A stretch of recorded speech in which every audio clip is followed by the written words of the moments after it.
Hello students, welcome to my channel Piyush for P for Piyush classes. जैसा कि आप जानते हैं, आज जो चैप्टर है वो हमारा बहुत ही इंपॉर्टेंट चैप्टर है 33 वालों के लिए, इलेक्ट्रिसिटी। ठीक है, तो आज हम इलेक्ट्रिसिटी चैप्टर के बारे में पढ़ेंगे। इलेक्ट्रिसिटी आप लोगों के लिए मस्ट है। हो सकता है ये, मुझे पता नहीं है कि ये 30% सिलेबस में कटा है या नहीं कटा है, लेकिन चैप्टर बहुत इंपॉर्टेंट है ये। ठीक है, इस वीडियो को आप एंड तक देखिएगा, क्योंकि मैं इसमें जो भी एग्जांपल्स बताऊंगा और जैसे जैसे समझाऊंगा, बहुत ही बेस्ट एग्जांपल तरीके से समझाऊंगा और आपको बहुत ही इजीएस्ट वे में समझ में आ जाएगा कि इलेक्ट्रिसिटी का वर्क जो होता है वो किस टाइप से होता है, इसमें क्या क्या चीजें हैं, सारी चीजें मैं आपको इसमें कवर करूंगा। तो आज का जो टॉपिक है हमारा वो है इलेक्ट्रिसिटी।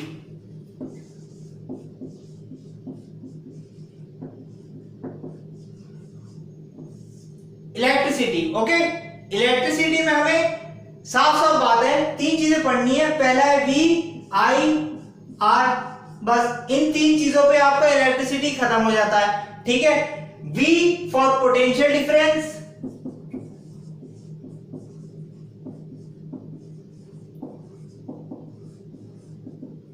ठीक है। I होता है आपका करंट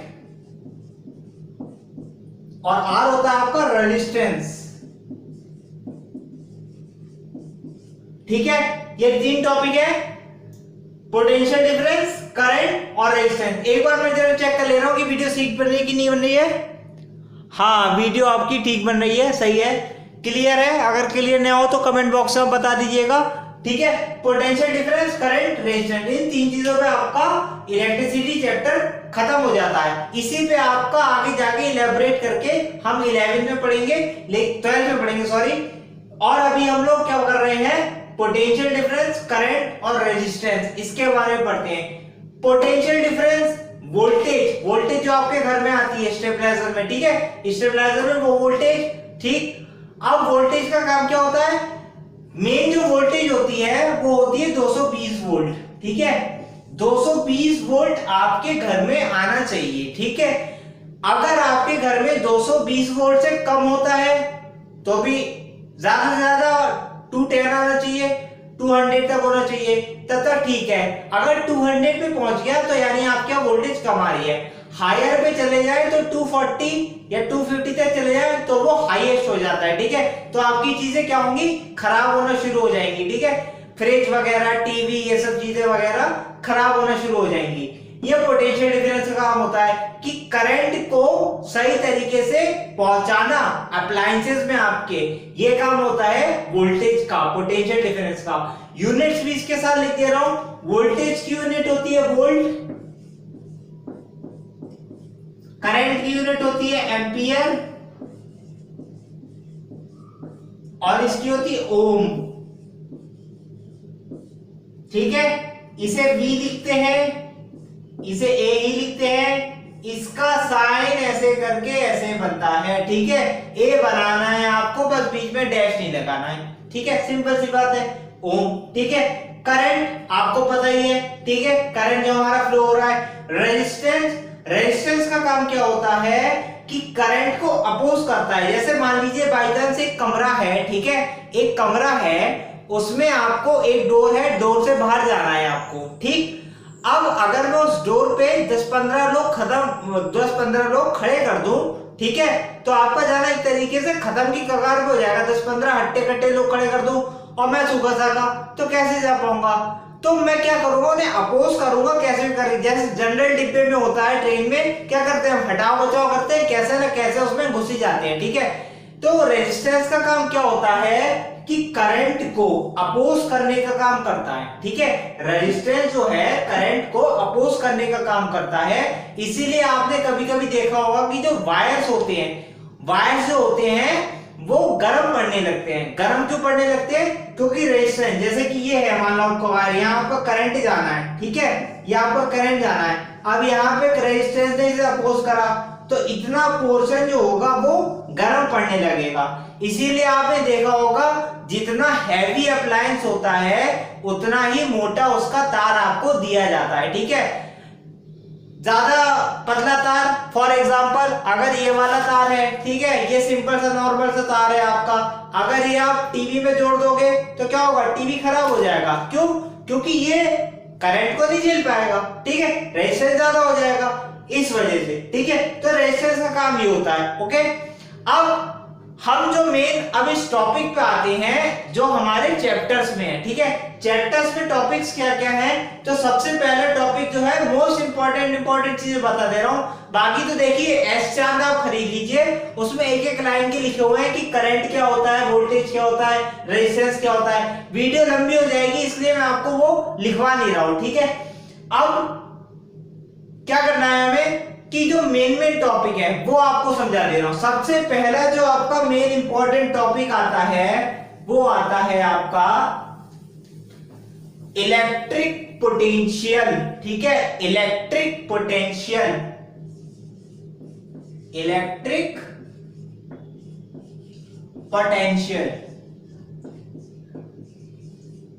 इलेक्ट्रिक पोटेंशियल का मतलब क्या होता है, इलेक्ट्रिक पोटेंशियल की जो डेफिनेशन दे रखी है वो दे रखी है, it is defined as work done in moving a charge from infinity to dead point. मतलब कि ये कैसे समझिए आप, सिंपल सा एग्जांपल कि आपको यहां से कहा जाए, मान लीजिए 1 किलोमीटर दूरी पे यहाँ पे बोरा रखा हुआ है 50 किलो का, ठीक है, और यहां से आपको कहा जाए कि वहां पे 1 किलोमीटर दूर कोई जगह है, वहां पे जाकर उसे आपको रख के आना है बेटा, तो आपने लादा कैसे भी करके, वर्क डन तो करना पड़ेगा ना, चलना तो पड़ेगा आपको, थक जाओगे वो बात अलग है, थक गए इसका मतलब आपने वर्क डन तो कुछ करा है, ठीक है। तो किसी पॉइंट से चार्ज आइदर वो पॉजिटिव या नेगेटिव, ठीक है, इस चार्ज को किसी भी पॉइंट पे लेके आना,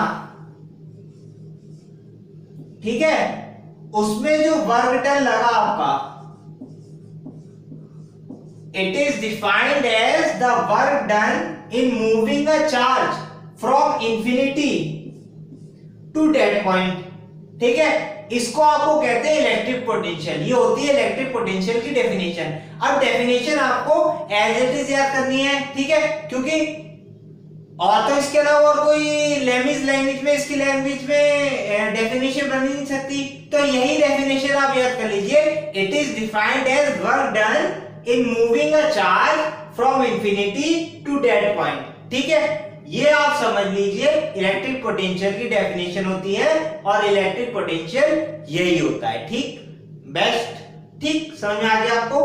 वर्क डन ड्रॉप कर दो, ठीक है, वीडियो पॉज करके देख लीजिएगा, डायग्राम बना के आ जाइएगा, एग्जाम में पूरे मार्क्स मिल जाएंगे आपको। नेक्स्ट हम चलते हैं मोस्ट इंपॉर्टेंट चीज पे, Ohm's law, the very most important chapter, the very most important topic of this chapter is Ohm's law.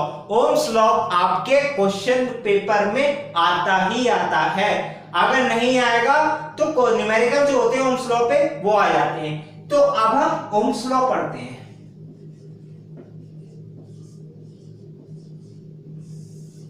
Ohm's law क्या कहता है, मतलब क्या कहते हैं, इज्जत दे देते हैं, थोड़ी सी देनी ही चाहिए। ओम्स लॉ क्या कहते हैं कि according to Ohm's law the current flowing through the conductor, the current flowing through the conductor is directly proportional to potential difference applied across it, ठीक है। Current flowing through the conductor is directly proportional to potential difference applied across it, ये होता है आपका Ohm's law. तो I proportional V होता है और V प्रोपोर्शनल I होता है, ठीक है, दोनों प्रोपोर्शनल है तो एक दूसरे प्रोपोर्शनल लिख दिया। अब मैंने एक वीडियो में आपको बताया था कि अगर प्रोपोर्शनैलिटी का साइन हटाते हैं तो एक कांस्टेंट लगाते हैं, तो V इज इक्वल्स टू, अगर हम प्रोपोर्शनैलिटी का साइन हटाएंगे तो यहां पे कांस्टेंट लगाएंगे, कांस्टेंट आ जाएगा आपका आई आर, आर जो है वो आपका कांस्टेंट आ जाएगा, तो V is equals to I R, ये आपका होता है ओम्स लॉ, ठीक है। और यहां पे V क्या है, ऑब्वियस सी बात है पोटेंशियल डिफरेंस, I क्या है करंट, ठीक है, R क्या है resistance, So V is equals to potential difference. It is denoted as potential difference. I is equals to current. R is equals to resistance. V is equals to IR is your Ohm's law. Okay, the definition should be as it is given by Ohm's. ठीक है, definition आपको as it is लिखनी है क्योंकि किसी का quotation है. ठीक है, ये जो साइंटिस्ट है ये इनका कोटेशन है. अपने मन से आपको इसकी लैंग्वेज नहीं लिखनी है, आपको वही लिखना है जो बुक में दिया हुआ है. क्यों लिखना है? क्योंकि ये किसी का कोटेशन है, किसी ने वर्ड्स दिए हुए हैं, तो हमें उनके वर्ड्स को ही याद करने हैं. ठीक है, तो according to Ohm's law the current flowing through the conductor is directly proportional to potential difference applied across it. V proportional to I. Proportionality का साइन हटाते हैं तो कांस्टेंट लगाते हैं, कांस्टेंट लग गया हमारा R.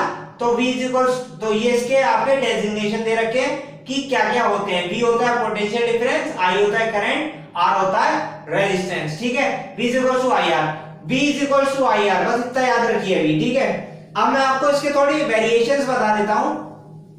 जैसे कि V is equals to IR हो गया तो I कितना हो जाएगा, R यहां अपॉन में चला जाएगा, V अपॉन R. ठीक है, और R कितना हो जाएगा, V अपॉन I. ठीक है, ये तीन आपके मेन तो फॉर्मूला यही है.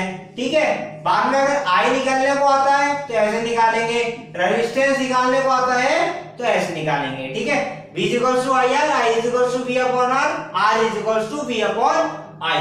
ठीक है, अब क्या करना है हमें, जो चीज बची है हमारे पास कि इसका ग्राफ कैसा आता है. ग्राफ कैसा आएगा, क्या आप सोच सकते हैं इसका ग्राफ कैसा आएगा?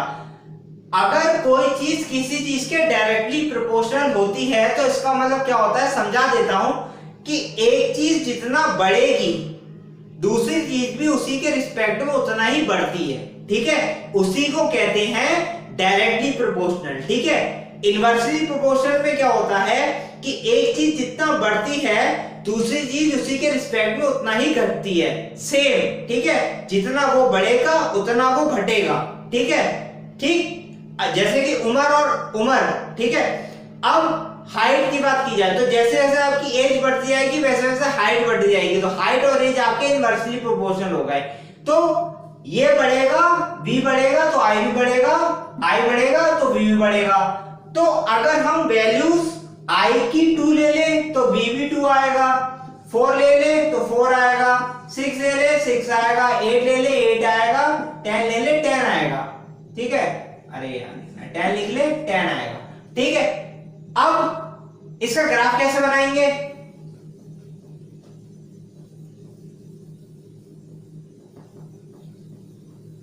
तो ओम्स लॉ का ग्राफ अगर कोई पूछे कि कैसा आता है तो ओम्स लॉ का ग्राफ अगर हम यहाँ पे V लेते हैं और यहाँ पे अगर हम I लेते हैं तो ओम्स लॉ का ग्राफ हमेशा स्ट्रेट लाइन आता है. ठीक है, हमेशा स्ट्रेट लाइन आएगा. ठीक, इसके अलावा और कोई नहीं आ सकता, कर्व बिल्कुल भी नहीं आ सकता इसमें. एक सेकंड और देख ले रहा हूँ वीडियो सही बन रही है कि नहीं बन रही है. ठीक है, हाँ वीडियो तो ठीक बन रही है, सब क्लियर है. ठीक, तो V is equals to IR. अब क्या करना है हमें, इसमें कुछ नहीं करना है, ओम्स लॉ आपका पूरा कंप्लीट हो गया.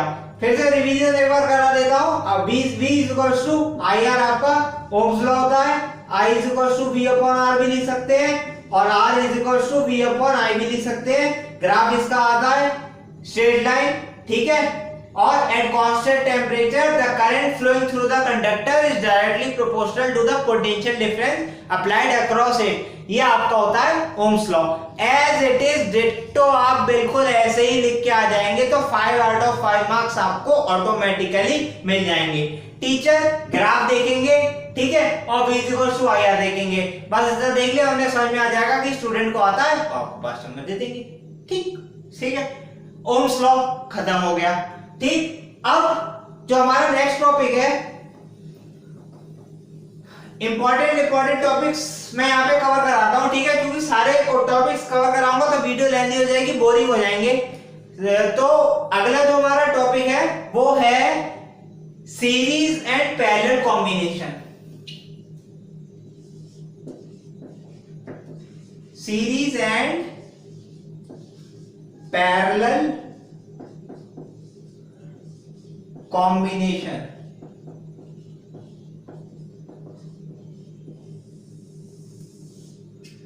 Series and parallel combination, series and parallel combination किसका? रेजिस्टेंस का।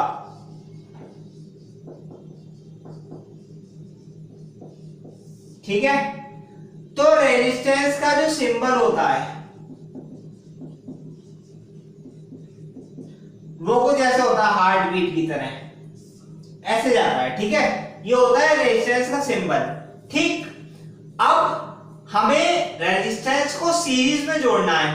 तो जैसे कि मान लीजिए आपका सीरीज में जोड़ना है रेजिस्टेंस को, तो कैसे जोड़ेंगे? ऐसे करके जोड़ेंगे। ये पहला रेजिस्टेंस, ये दूसरा रेजिस्टेंस, ये तीसरा रेजिस्टेंस, ये चौथा रेजिस्टेंस।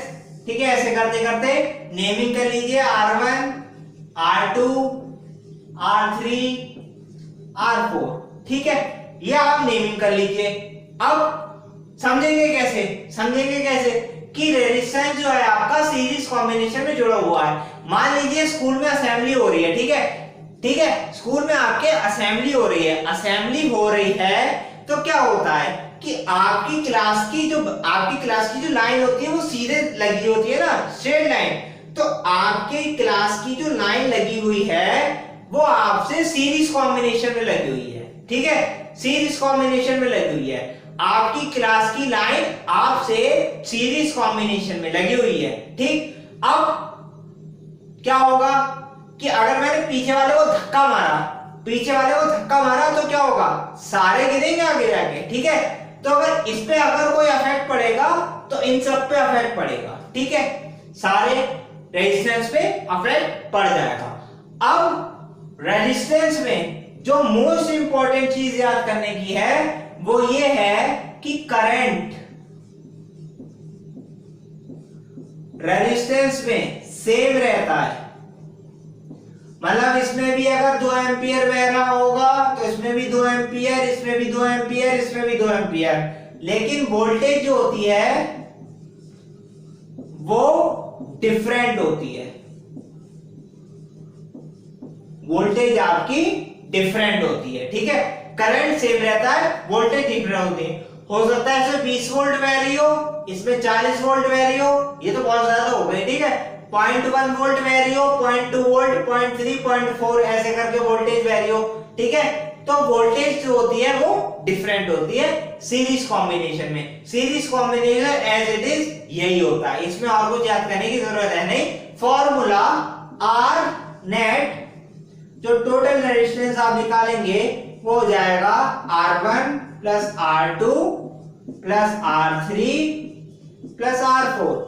ठीक है, प्लस जितने भी रेजिस्टेंस है सबको कॉम्बिनेशन में ऐड करते हुए आप चले जाएंगे तो आपका R नेट निकल के आ जाएगा। ठीक है, R नेट निकल के आ गया, रेजिस्टेंस निकल के आ गया। क्वेश्चन जब आएंगे तो आपको और आसानी समझ आ जाएगा। वीडियो को पॉज कर लीजिए, 2 मिनट में स्क्रीन से हट जाता हूं, आप देख लीजिए आराम से। रेजिस्टेंस इन सीरीज, ये सीरीज कॉम्बिनेशन का है। ठीक है, सीरीज कॉम्बिनेशन में जो जुड़ा है तो कैसा लगता है? ऐसा दिखता है। ठीक,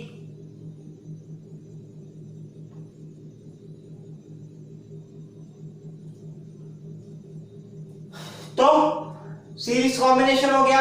ठीक, लाइन भी समझ आ गई, स्कूल की लाइन, स्कूल के दिन भी याद आ गए। अब पैरेलल कॉम्बिनेशन पे चलते हैं।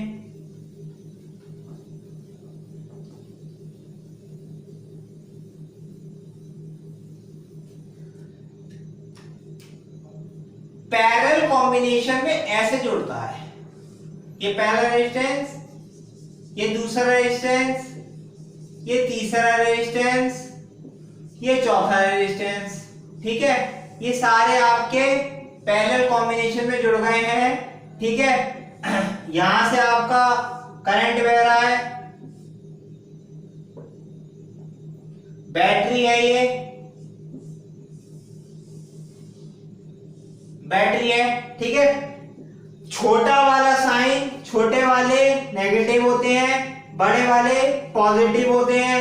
करंट हमेशा पॉजिटिव से निकलता है, ठीक है, और नेगेटिव की तरफ जाता है। इस बात का भी आपको विशेष तौर से ध्यान रखना है, ठीक है, कि करंट हमेशा पॉजिटिव टर्मिनल से निकल के नेगेटिव टर्मिनल की तरफ जाता है। अब आप ये सोचेंगे कि सर ये पता कैसे चलेगा कि ये पैरेलल कॉम्बिनेशन है कि सीरीज कॉम्बिनेशन है? हमें तो ये सीरीज लग रहा है और आप कह रहे हो पैरेलल कॉम्बिनेशन है, तो कैसे पता करेंगे कि ये पैरेलल कॉम्बिनेशन है? तो बहुत ही सिंपल सा वे मैं आपको बता रहा हूं, आप यहां से चलना शुरू करो, ठीक है, आप यहां से चलना शुरू करो, यहां से आप चलना शुरू करोगे, यहां आप रुक जाओगे, यहां आप क्या रुक जाओगे तो देखोगे कि आपको दो रास्ते दिख रहे हैं, एक ये और एक ये, ठीक है। जहां भी एक रास्ता ये है, यहां पे भी रेजिस्टेंस है, और दूसरा रास्ता फिर से दो रास्ते मिल गए, फिर से रेजिस्टेंस है। जब दो अलग रास्ते बढ़ जाते हैं तो यानी कि वो पैरेलल कॉम्बिनेशन में जुड़े होते हैं हमेशा, ठीक है, हमेशा पैरेलल कॉम्बिनेशन में जुड़े होंगे अगर दो अलग अलग रास्ते मिल जाते हैं। तो अगर हम इसे देते हैं R1, R2, R3, R4, ठीक है, तो R नेट कहां लिखूं पता नहीं आपको वहां तक दिखेगा नहीं दिखेगा, ये मैं बस वोल्टेज चाहिए हटा दे रहा हूं।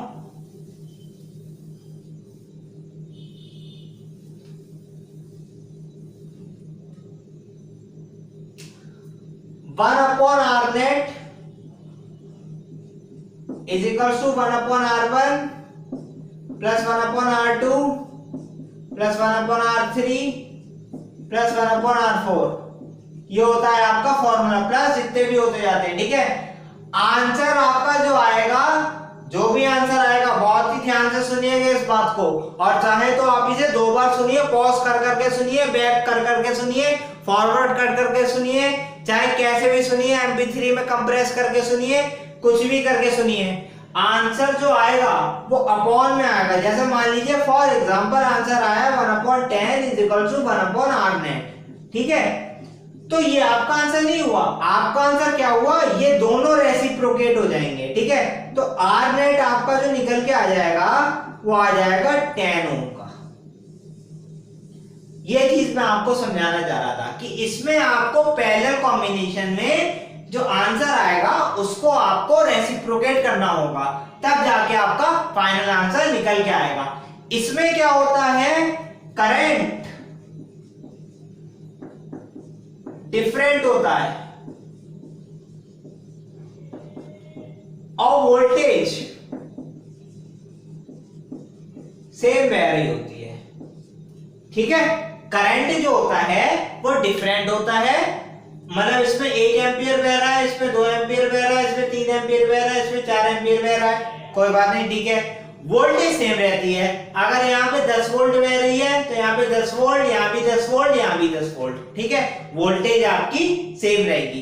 तो ये तो हो गया सीरीज और पैरेलल कॉम्बिनेशन। अब मेन बात जो आती है, मेन बात समझिए, advantage of series and parallel combination, मतलब कि आपके घर में अप्लायंसेस लगे हुए हैं, अप्लायंसेस एक लगे हुए हैं सीरीज कॉम्बिनेशन में और एक जगह आपके अप्लायंसेस लगे हुए हैं पैरेलल कॉम्बिनेशन में। तो सीरीज कॉम्बिनेशन और पैरेलल कॉम्बिनेशन में डिफरेंस क्या होता है, क्यों अब सारे जो अप्लायंसेस हैं वो पैरेलल कॉम्बिनेशन में लगाए जाते हैं। पैरेलल कॉम्बिनेशन में क्यों लगाए जाते हैं, आपने देखा होगा स्विचेस जो हैं, ठीक है, सबके सारे अप्लायंसेस के अलग अलग स्विच हैं, सारे अप्लायंसेस के अलग अलग स्विच हैं, दैट मींस वो सारे अप्लायंसेस पैरेलल कॉम्बिनेशन में जुड़े हुए हैं। क्यों, ऐसा क्यों?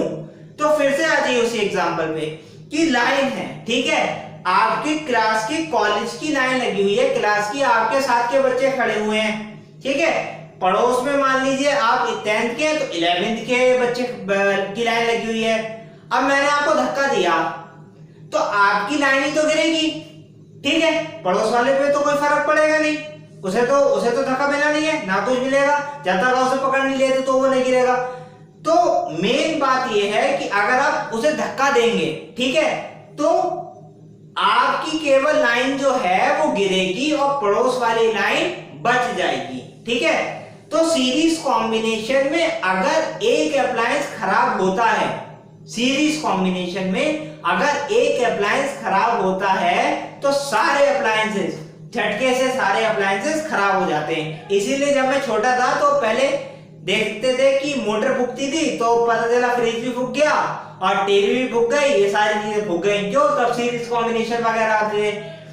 अब क्या हुआ, अब पैरेलल में लगाने लगे तो क्या होता है कि मान लीजिए, महादेव ना करें ऐसा हो कि जैसे मान लीजिए कुछ फूक गया, ठीक है, तो बाकी के जितने भी अप्लायंसेस हैं वो बचे रहेंगे। क्यों? क्योंकि जो पड़ोस में लाइन वाला लगा हुआ था आपके, ठीक है, लाइन असेंबली में, उसे कोई फर्क नहीं पड़ा, ठीक है, उसे कोई फर्क नहीं पड़ा, इसीलिए उसका अप्लायंस जो है वो अप्लायंस जो है वो बच गया। तो ये एडवांटेज और डिसएडवांटेज जो सीरीज और पैरेलल कॉम्बिनेशन के हैं वो मैं आपको बता दी है, ठीक है। ये तो इसका सारा थ्योरेटिकल पोर्शन रह गया और थ्योरेटिकल पोर्शन हो गया। थ्योरेटिकल पोर्शन में और ज्यादा से ज्यादा क्या पूछ लेंगे, define 1 volt, define 1 resistance, 1 ohm, that means है डिफाइन 1 एंपियर, ऐसे करके पूछ लेंगे। तो उसकी एक एक लाइन की डेफिनेशन लिखी हुई है, ठीक है, वो आप पढ़ लीजिएगा। वो उसमें कोई इतना ज्यादा खासा समझाने की वो बात नहीं है, ठीक। तो अगर आप नेक्स्ट टॉपिक पे चलें तो बस एक चीज बचती है, रेजिस्टिविटी। रेजिस्टिविटी रेजिस्टेंस का भाई होता है एक तरीके से। रेजिस्टिविटी रो, इसे कहते हैं रो, पी को बना दिया लंबा करके, R is rho, R is equals to rho into L upon A, ठीक है, ठीक। तो रो कितना हो जाएगा, R into A upon L, ठीक, ये हो जाएगा। कैसे निकल के आता है ये चीज आपकी प्रूविंग में अब नहीं आती है, ठीक है, वरना मैं आपको प्रूफ करके ही बता देता कैसे आता है। क्यों? क्योंकि जो लेंथ ऑफ द वायर होती है, रेजिस्टेंस जो होता है वो प्रोपोर्शनल होता है, inversely proportional length of wire के, ठीक है, और रेजिस्टेंस जो होता है वो एरिया के क्रॉस सेक्शन के डायरेक्टली प्रोपोर्शनल होता है। सबको कंबाइन करेंगे तो ये वाला फॉर्मूला आपका निकल के आ जाएगा, प्रोपोर्शनैलिटी का साइन हटाएंगे तो रो लग जाएगा, ठीक है, इसे कहते हैं रो, ठीक है, रो, ये जो है इसे कहते हैं रो, और इसे पढ़ के आप मत रो दीजिएगा, इसे कहते हैं रो, और इसकी यूनिट होती है ओम मीटर, ठीक है, ओम मीटर इसकी यूनिट होती है। बस थ्योरेटिकल पोर्शन में आपका ज्यादा से ज्यादा यही सारी चीजें हैं जो कवर्ड अप है। अब हम अगर न्यूमेरिकल्स की तरफ चले तो एक सेकंड का पॉज ले लेते हैं, थोड़ा थक गया हूं मैं, फिर हम न्यूमेरिकल्स की तरफ चलते हैं। तो स्टूडेंट्स ये है आपका क्वेश्चन, ठीक है, दिख रहा है, हाँ दिख रहा है, ठीक है। 12 वोल्ट की बैटरी है, एक 4 ओम, 3 ओम, 6 ओम, 4 ओम, 3 ohm and 6 ohm resistance R connected, ठीक है। ये अकेला है, ये दोनों आप बता सकते हैं कैसे जुड़े हैं। तो ऑब्वियस सी बात है, अगर ये रास्ता आप पकड़े तो दो रास्ते जा रहे हैं, इसका मतलब ये दोनों कैसे जुड़ रहे हैं, पैरेलल में, ठीक है। तो अब हम पहले इसे सॉल्व करते हैं, ठीक है, मतलब सारे रेजिस्टेंस को एक रेजिस्टेंस बनाने की कोशिश करते हैं। तो नाम दे देते हैं R1, R2, R3, ठीक है। तो 1 अपॉन R23 ये आ जाएगा 1/3 प्लस 1/6, तो 6 × 18, 3 × 6 = 18 प्लस 6 × 3 = 18, 6 × 3 = 9/18, 9 में 9 2 18 हाफ, ठीक है, 1/R23 हाफ आ गया, तो R23 मैंने बताया था रेसिप्रोकेट हो जाएगा, 2 ओम आ गया, ठीक है। इसे सॉल्व करके हमने 2 ओम लिया है, ठीक है। अब आपको क्या करना है, एग्जाम में फिर से डायग्राम रीड्रॉ करना है, ठीक है। फिर से डायग्राम रीड्रॉ क्यों करना है, क्योंकि इसे तो हमने सॉल्व कर लिया है, तो अब हमारा रेजिस्टेंस जो है वो बस एक ही तो बचा, बस ये वाला, ठीक है, एक रेजिस्टेंस बचा, वो कितने का बचा, 2 ओम का, ठीक। अब ये R1 और ये R23 सॉल्व करके लाए थे हम लोग, ठीक है। अब इन दोनों को सॉल्व करेंगे तो सीरीज कॉम्बिनेशन है ना, सीरीज कॉम्बिनेशन रह गया, तो R1 2 3 तीनों को सॉल्व करेंगे तो 4 + 2 दैट मींस 6 ओम, तो टोटल रेजिस्टेंस जो इस पूरे सर्किट का है वो बह रहा है 6 ओम का। ठीक, अब क्वेश्चन में क्या कह रहे हैं, क्वेश्चन में कह रहे हैं कि 5 ओम का जो रेजिस्टेंस था उसमें 1 एम्पियर करंट बह रहा था, find the current flowing through the other two resistance. ठीक है, अब V आपको दे रखा है 12 वोल्ट। ठीक है, V आपको दे रखा है 12 वोल्ट, R आपको पता चल गया कितना 6 ओम का, करंट पता लगाना है।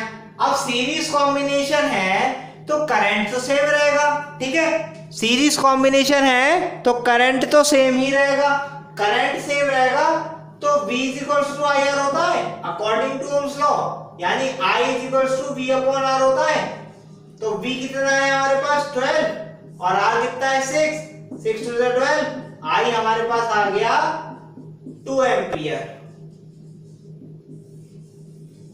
यानी कि 2 एम्पियर का करंट जो है वो इस पूरे सर्किट में बह रहा है। ठीक, सिंपल सा क्वेश्चन है। ठीक, बात समझ में आ गई आप लोगों को। अब नेक्स्ट क्वेश्चन की तरफ चलते हैं। तो स्टूडेंट्स ये हमारा नेक्स्ट क्वेश्चन, ये आपका सर्किट डायग्राम बना हुआ है। ठीक है, इसमें सबसे पहले पूछ रहे हैं टोटल रेजिस्टेंस। टोटल रेजिस्टेंस आपका कैसे निकलेगा, ये देखिए, ये दोनों पैरेलल हैं और ये तीनों पैरेलल हैं। पहले इन दोनों पैरेलल को सॉल्व करके एक सीरीज में लेके आते हैं। ठीक है, नाम दे देते हैं R1, R2, R3, R4, R5। ठीक है, तो 1 upon R1 plus 1 upon R2 is equals to 1 upon R1 plus 1 upon R2 is equals to 1 upon 10 plus 1 upon 40। ठीक है, 40 10 का 400। ठीक है, 10 40 का 400 प्लस 40 10 का 400, तो ये आ गया 40 प्लस 50 अपॉन 400, 0 0 5 8 40, तो 1 अपॉन R 12 आ गया 1 अपॉन 8, दैट मींस R 12 ये आ गया आपका 8 ओम। ठीक है, इसको सॉल्व कर लिया हम लोगों ने, इसको सॉल्व कर लिया। अब इसको सॉल्व करते हैं, तो 1 upon R 1 upon 30 plus 1 upon 20 plus 1 upon 60। ठीक है, ले लेते हैं एलसीएम 30 20 60, वैसे 60 आएगा एलसीएम यहां तक है, तो 20 30 ऐसे ही 20 में तो 20 23 या 60 3 10 1 और 10। ठीक है, तो 10 20 23 का 60 60 10 का 600 600, ये मेरे ऐसे मेरे का स्टाइल है 600 30 की मल्टीप्लाई हो गई। ठीक है, तो बचा कितना 20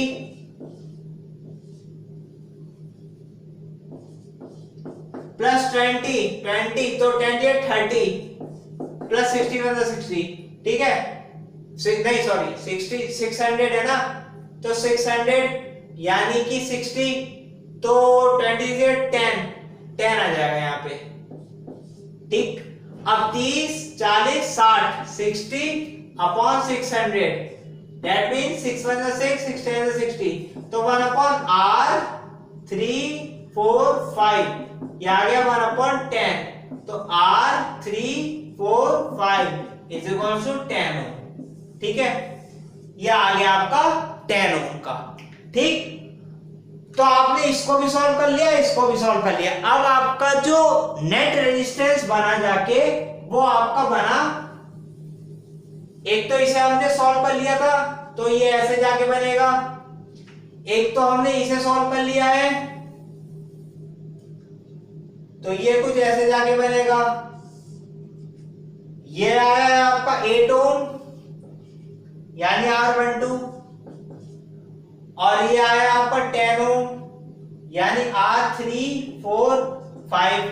ठीक है, अब टोटल रेजिस्टेंस कितना आ जाएगा 10 प्लस 8, क्योंकि दोनों सीरीज में है, तो 18 ओम। ठीक है, ये आ गया आपका टोटल रेजिस्टेंस, ये आपका हो गया आंसर, पहला आंसर। पहले पूछ रहे थे total resistance in the circuit, ये हमने निकाल लिया। अब पूछ रहे हैं total current flowing in the circuit, total current क्या फ्लो कर रहा है इसका, तो मैं इसे रब कर दूं, ठीक है। आप वीडियो बैक करके पॉज करके देख लीजिएगा।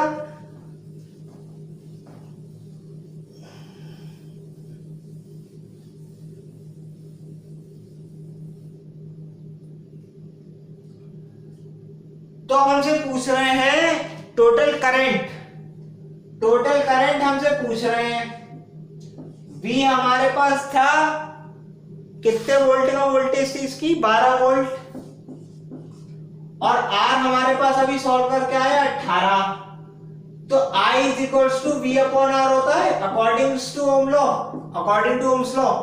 तो V है 12, R है 18, 2 6 12, 2 3 6, ठीक है, 2 6 12, 2 9 18, 3 2 6, 3 3 9। सॉल्व करेंगे इसे, पॉइंट लगाएंगे, ठीक है, 0 3 3 6 18, फिर 26। तो आई आपको जो आएगा, ठीक है, जो आई आपका सॉल्व होके आएगा वो आएगा 0.66 एम्पियर। ये आपका जो होगा फाइनल आंसर आ जाएगा, ठीक है, 0.66 एम्पियर। ये आपका फाइनल आंसर, ठीक। ये आपका नेक्स्ट क्वेश्चन। तो सारे क्वेश्चन जो है वो कुछ इसी प्रकार से है, बस आपको ये पता करना है कि कौन सा सीरीज कॉम्बिनेशन में है, कौन सा पैरेलल कॉम्बिनेशन में है, ठीक। बाकी जो है देखिए अभी तो ये स्टार्टिंग है, ठीक है, चैनल ग्रो कर रहा है। अगर अभी अभी रिवीजन कराऊंगा ना, जब मैं एक बार और रिवीजन कराऊंगा तो फिर से ये चैप्टर उठाऊंगा और क्वेश्चन भी उठाएंगे, ठीक है, पीडीएफ्स वगैरह भी मिलिया करेंगी, ठीक है।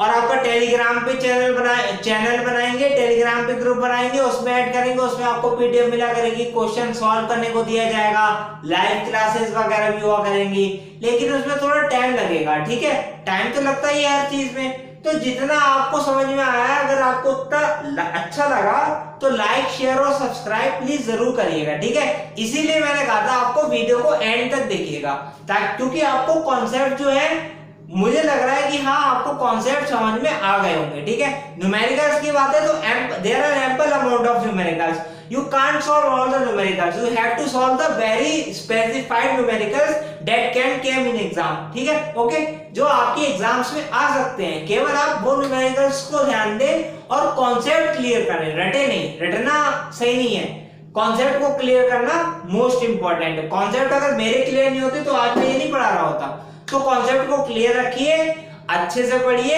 कीप प्रैक्टिसिंग वेल, और कोई भी डाउट हो तो मैं डिस्क्रिप्शन बॉक्स में अपना फोन नंबर जरूर डालता हूं, आप मुझसे कॉल करके कभी भी पूछ सकते हैं कि सर ऐसा हुआ तो ऐसा क्यों हुआ, ठीक है, मैं आपको जरूर रिप्लाई दूंगा, ठीक है। Till then take care, good night, bye bye.